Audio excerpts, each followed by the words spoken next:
Selama tahun 2025, ini mungkin konten yang kesekian aku membahas tentang kasus-kasus yang melibatkan oknum polisi.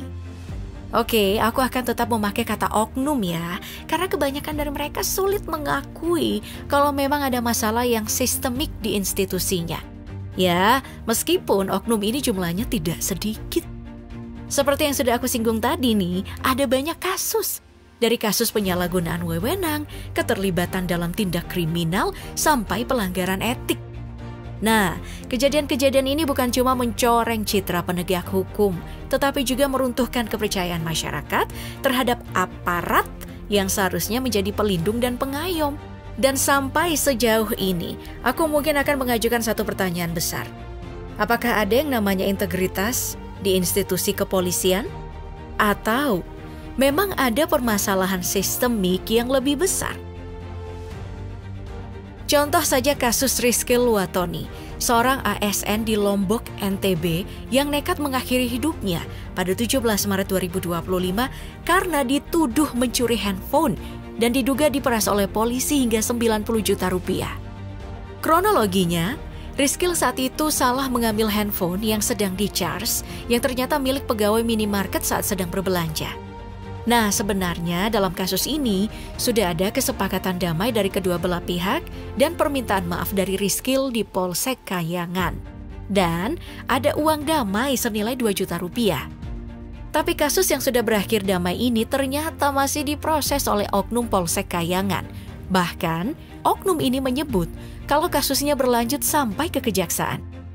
Atas hal ini, menurut sang ayah, Nasruddin, Rizky diminta membayar 15 juta yang kemudian bertambah menjadi 90 juta rupiah agar tidak dipenjara.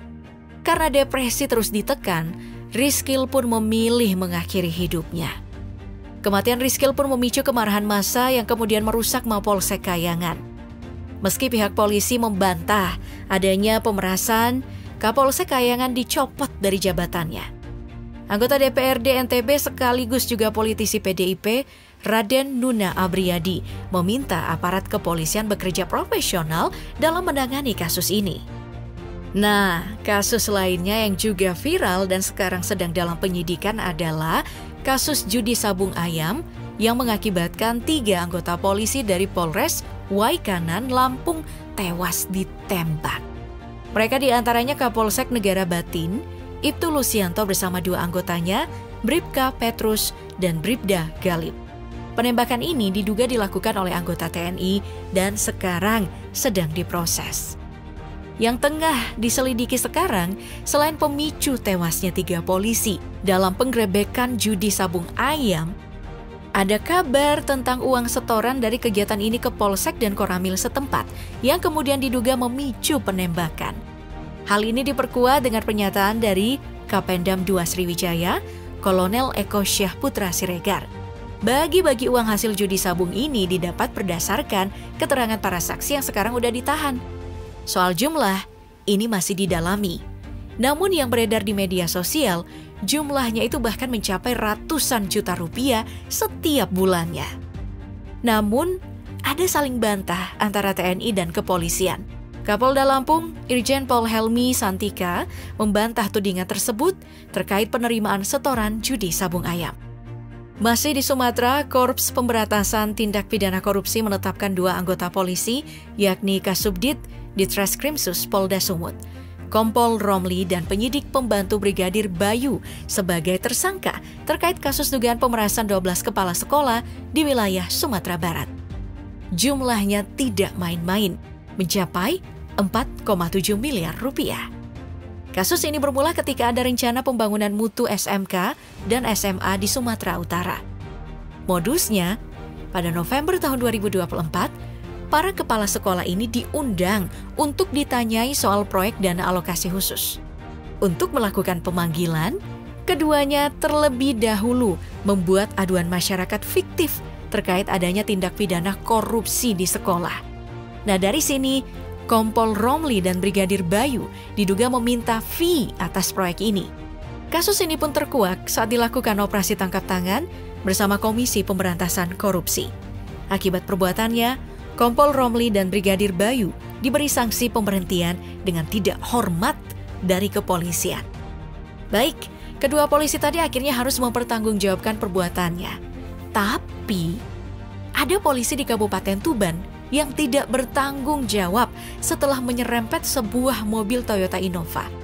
Peristiwa ini terjadi di Jalan Letda Sucipto, Kelurahan Perbon, Kecamatan Tuban, Kabupaten Tuban, Jawa Timur, pada hari Selasa, 18 Maret 2025, sekitar pukul 11.30 hingga 12.00. Pemilik mobil Wahabi Wartono, yang merupakan seorang advokat, saat itu sedang bertemu kliennya. Tapi saat keluar, Wahab terkejut setelah mendapati mobil miliknya sudah dalam keadaan baret. Mendapati kejanggalan tersebut, ia pun kemudian mengecek di CCTV yang berada di sekitar lokasi. Nah, begitu dicek, ternyata yang menyerempet mobilnya adalah sebuah kendaraan dinas kepolisian. Meski sudah dilakukan mediasi oleh Polres Tuban dan menerima ganti rugi, sekaligus menerima maaf dari pengemudi mobil dinas, yang disayangkan adalah tindakan yang dilakukan oleh polisi ini nih. Seharusnya, ia harus berhenti untuk bertanggung jawab, bukannya malah melarikan diri. Wahab juga sempat diminta agar video rekaman CCTV tersebut dihapus. Kasus polisi yang tidak bertanggung jawab juga terjadi di Sumatera Utara. Seorang siswa SMA bernama Pandu Brata Sayah Putra Siregar diduga tewas akibat kekerasan polisi. Kejadian ini bermula pada hari Minggu 9 Maret 2025 saat sejumlah pemuda yang diduga akan melakukan balap liar. Dari sini ada perbedaan kronologi. Menurut pihak kepolisian, Pandu mencoba melarikan diri bersama temannya, lalu kemudian jatuh. Polisi kemudian membawanya ke polsek dan dirujuk ke puskesmas. Kanit Reserse Kriminal melakukan tes urin dan hasilnya positif narkoba. Pandu kemudian dibawa pulang oleh keluarganya. Tapi, berselang beberapa hari, Pandu meninggal dunia. Namun, Kontras menemukan dugaan kekerasan terhadap Pandu. Dari investigasi yang dilakukan, kemudian menurut pengakuan keluarga, dan dari dokter forensik yang menemukan bercak darah di bagian ulu hati dan lambung, serta dari hasil ekshumasi, disimpulkan kalau ada penyiksaan oleh polisi. Setelah dilakukan olah TKP, penyidik menetapkan 3 tersangka, yakni Kanit Reskrim Polsek Simpang 4, Ibda Ahmad Effendi, dan 2 banpol bernama Dimas dan Yudi. Belum lagi ada oknum polisi yang bertugas di Polsek Cerenti Polres Kuantan, Singingi bernama Bribka Hairul Yanto yang jadi bandar narkoba. Polres Indragiri Hulu pun menetapkan Bribka Hairul sebagai DPO. Kasus ini bermula dari penangkapan seorang pelaku narkoba bernama Alexander pada 6 September 2024. Saat diinterogasi, AS mengaku mendapatkan sabu seberat 1,10 gram dari Bribka Hairul Yanto dengan harga 2 juta rupiah. Lebih lanjut, penyelidikan mengungkap bahwa Hairul Yanto sudah lama tidak masuk dinas. Nah, kasus-kasus yang melibatkan oknum polisi dalam berbagai tindak kriminal dan penyalahgunaan wewenang ini telah memicu gelombang kritik serta tuntutan reformasi total dalam institusi kepolisian. Masyarakat semakin kehilangan kepercayaan terhadap aparat penegak hukum yang seharusnya menjadi garda terdepan dalam menjaga keamanan dan menegakkan keadilan.